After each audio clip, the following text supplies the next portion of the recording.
नमस्कार दोस्तों, आप सभी का स्वागत है लाइव न्यूज में। दोस्तों, इन दिनों चर्चा का विषय बना है डर्टी बम। क्या होता है डर्टी बम, इसी को लेकर आज की हमारी ये पूरी खबर है, तो ध्यान से सुनिए।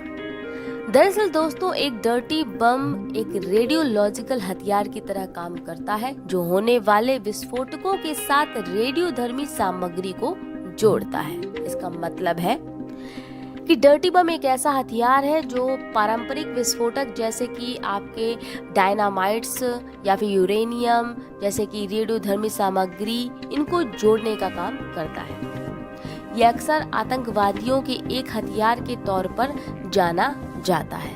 को बता दें कि इसे एक देश दूसरे देश के खिलाफ इस्तेमाल नहीं करता। क्यों नहीं करता? इसके पीछे वजह यह है कि ये किसी भी सैन्य लक्ष्य को खत्म करने से ज्यादा डर और दहशत का माहौल फैलाने के लिए बनाया गया है।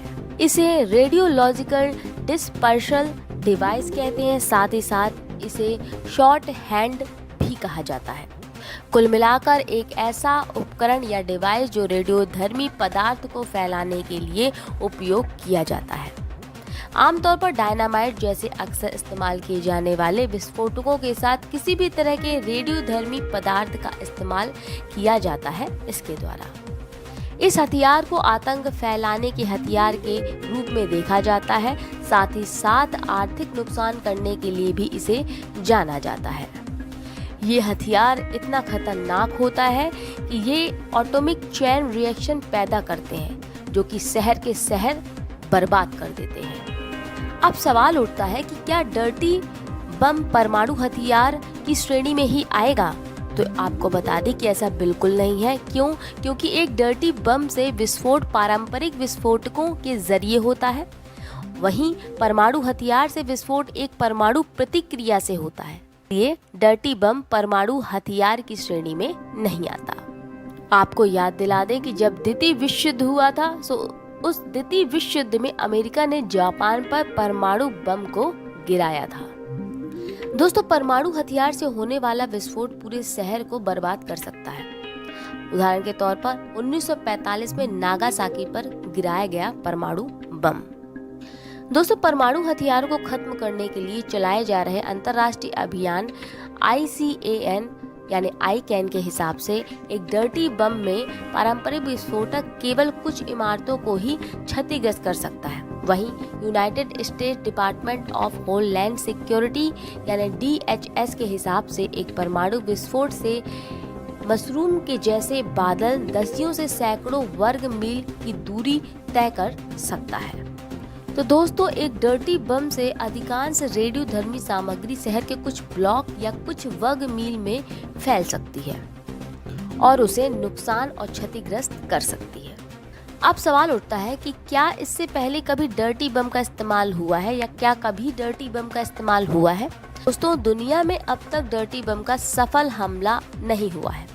काउंसिल ऑन फॉरेन रिलेशंस की हिसाब से 1995 में चेचन्या विद्रोहियों ने मॉस्को में एक डर्टी बम को प्लांट तो किया था, लेकिन ये कामयाब नहीं हुआ। सवाल उठता है कि क्या ये बम खतरनाक हो सकता है? तो DHS का कहना है कि यह संभावना नहीं है। क्यों? क्योंकि एक डर्टी बम के विकिरण की पर्याप्त मात्रा सेहत पर तत्काल यानी सीधे तौर पर असर नहीं डालती या बड़ी संख्या में लोगों की मौत की वजह नहीं बन सकती। एक डर्टी बम में शीशे या स्टील का अधिक इस्तेमाल होता है, जिस वजह से बम भारी हो जाता है और इसी कारण से इसे लाना ले जाना प्लांट करने में काफी परेशानी होती है।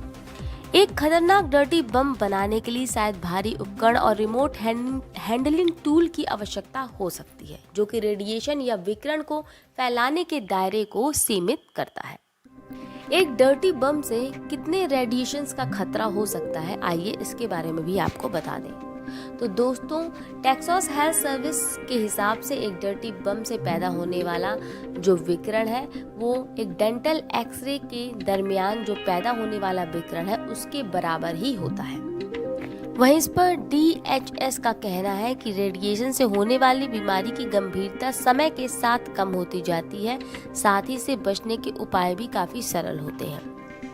डीजेस का कहना है कि एक डर्टी बम विस्फोट की जगह से थोड़ी दूर पर भी चलना महत्वपूर्ण सुरक्षा दे सकता है। लोगों को किसी भी प्रकार के विकिरण से बचने के लिए नाक मुंह को ढकना चाहिए। किसी भी धूल के बादल से बचने के लिए घर के अंदर जाना चाहिए। साथ ही साथ जो कपड़े हैं उनको किसी दूसरे प्लास्टिक के थैले में अलग से रख देना चाहिए, फेंक देना चाहिए। और साथ ही साथ कोई दूषित पदार्थ को अपने शरीर से यदि अपनी त्वचा से हटाना है तो उसे धीरे धीरे धोकर हटाना चाहिए। दोस्तों, ये बम विस्फोट के दरमियान मलिनता और गंदगी फैलाता है, इसलिए इसे डर्टी बम नाम दिया गया है। तो दोस्तों, इस प्रकार एक डर्टी बम एक परमाणु बम से काफी अलग होता है। डर्टी बम इन दोनों चर्चा का विषय ये भी है क्योंकि रूस ये बार बार कह रहा है कि यूक्रेन डर्टी बम का इस्तेमाल कर सकता है। इस प्रकार रूस यूक्रेन पर इसका इस्तेमाल करने की योजना बनाने का आरोप लगा रहा है। वहीं यूक्रेन, संयुक्त राज्य अमेरिका, यूनाइटेड किंगडम, यूरोपीय संघ और नेटो ने रूस के आरोप का जोरदार खंडन किया है। तो दोस्तों, ये थी पूरी बात डर्टी बम को लेकर। फिलहाल इस खबर में इतना ही। और खबर के लिए जुड़े रहिए हमारे लाइव न्यूज से। इजाजत दें, नमस्कार।